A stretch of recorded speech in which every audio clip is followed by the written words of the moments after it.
Magandang araw muli at pag-aralan natin ang salita ng ating Panginoon. At ngayon ay dito pa rin tayo sa series natin ng Kristiyanong Wais. At ito na po yung last topic natin for this series.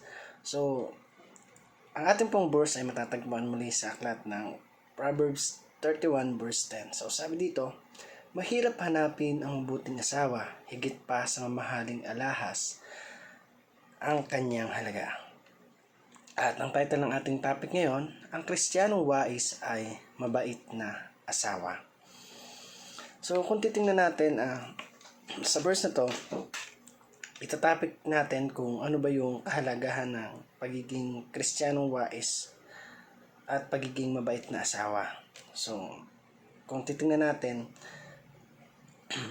ang prior na edad ng pag-aasawa sa panahon natin ngayon is minsan umaabot na ng 20 above at madalang na talaga yung nag-aasawa ng 15, 17 unlike sa panahon ng mga magulang pa natin. So, para sa ating unang topic ngayon, sabi dito sa unang katuruan natin, a wise person finds a good spouse.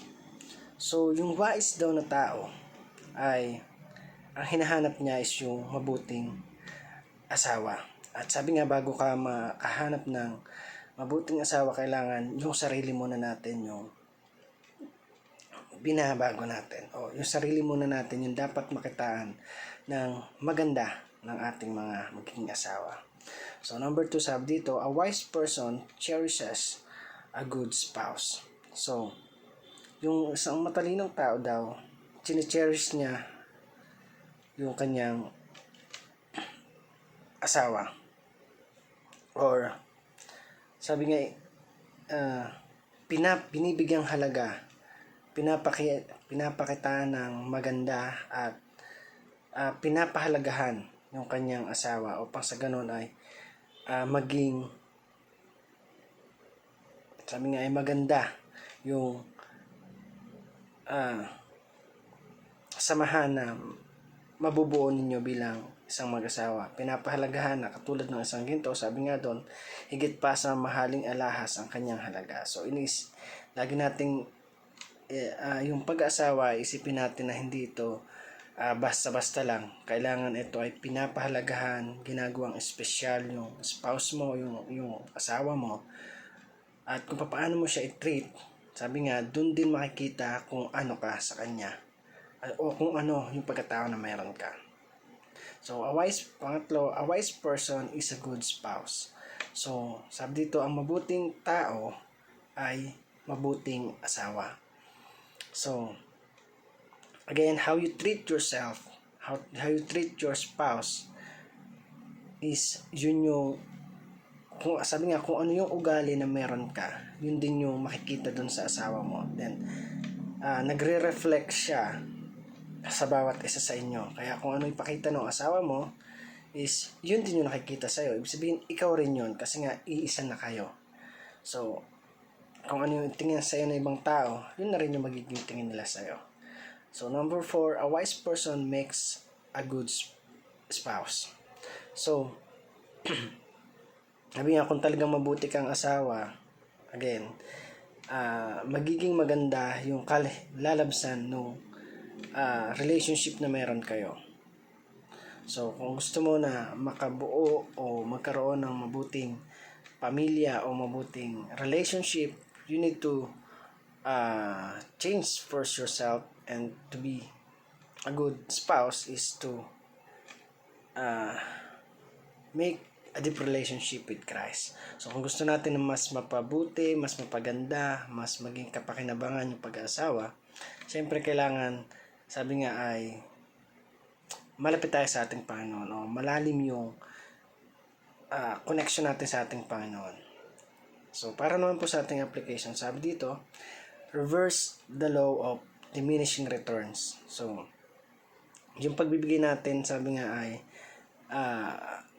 yung pagpapahalaga natin dun sa relationship na meron tayo na binubuo. Sabi doon, mahirap hanapin ng mabuting asawa. At kapag hindi tayo naging mabuti dun sa ating asawa, ganun din yung magiging balik niya sa atin. Sabi nga, kung ano yung pinakita mo, yun din yung ibibigay sa'yo. Pangalawa, sabi dito, date your spouse like you never have before. So, ito yung alam natin na gustong-gusto ng mga asawa natin na talagang i-date sila, ginagawang special yung araw nila, at ganun din ay para sa kanila ito yung memories na talagang maaalala nila kung paano mo sila i-treat. So, we need to date our spouse like you never had before. Number 3, sabi dito, treat your spouse as a gift of God. So, sabi nga, ang babae minamahal yan, hindi sinasaktan. So, i-treat natin sila as, sabi nga, mamahaling alahas o mahal, yung pinakamahal yung halaga. At dapat yung asawa natin talaga hindi yan basta-basta hinihingi. Kailangan talagang pinagpiprayan ng husto. Kasi sabi nga yung asawa mo na gusto mong hilingin is yun yung panghabang buhay mo na makakasama. Kaya dapat kapag nag-pray tayo, dapat decided na tayo, dapat handa na tayo dun sa pagpasok natin sa isang relationship na panghabang buhay. So, a wise person is a good spouse. So, kailangan natin na talagang paghandaan yung mga bagay na papasokan natin bilang mag-asawa. So, number 4, a wise person makes number 3, treat your spouse as a gift of God. Then number 4, be God's gift to your spouse. So, sabi nga, mabuting asawa tayo dun sa mga asawa natin, syempre. Dapat ay i-treat ka nila na isang talagang regalo na bigay ng Diyos sa kanila. Ibig sabihin, makita sa atin yung pagiging Christ-like, pagiging mabuting asawa at karespe-respetong asawa. So, number 5, sabi dito, pursue Christ-centered marriage. So, ito yung pinakamahalaga sa pag-aasawa na talagang i-pursue natin na maging sentro ng buhay natin ang ating mga relationship. Kung gusto natin talaga na mas maging matibay, mas maging effective, mas maging kapakinabang yung pag-aasawa na meron tayo, kailangan talaga let God be the center, or let Jesus Christ be the center of our marriage. Upang dito maging matagumpay yung mga kakaharapin natin. Siyempre, pag may time na talagang nawawala na tayo sa time na hindi natin naiisip yung pinasok natin. So, isipin natin na kailangan na maging sentro ng ating relationship ay ang ating Panginoong Jesus. So, number 6, settle your disputes biblically. So, ito yung mga time na kapag nakakaranas kayo ng arguments, kailangan talaga yung Supreme Court o yung magiging basehan natin na ito kasi yung sinasabi ng Biblia. Biblical dapat lahat ng bagay na kapag pinagsalitaan ka ng asawa mo, pagsasalitaan mo rin. So, hindi naman, sabi nga ay, wala naman sa Bible na kapag inaway ka, is-aawayin mo rin. So, we need to settle everything biblically upang maging maayos at maganda. Lagi mo lang babalikan, kapag ginawa ko to, magiging kapakinabangan ba to sa ating Panginoon? Okay ba tong gagawin ko? Pag-isipang mabuti lahat ng sabi nga ay gagawin.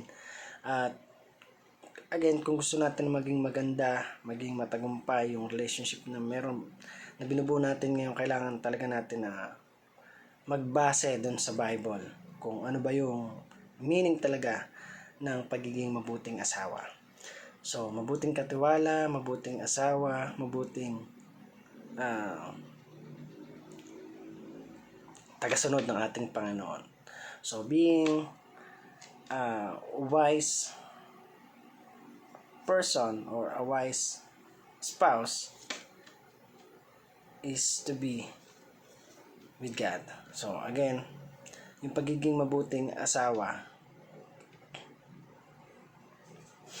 pagiging isang Kristiyano at pagiging mabuting asawa ay magagawa mo lang ito kung susundin natin kung ano yung sinasabi ng Biblia sa atin. sa pagdating sa pag-aasawa. So again, I hope you learned something, and thanks for watching this video, and God bless you.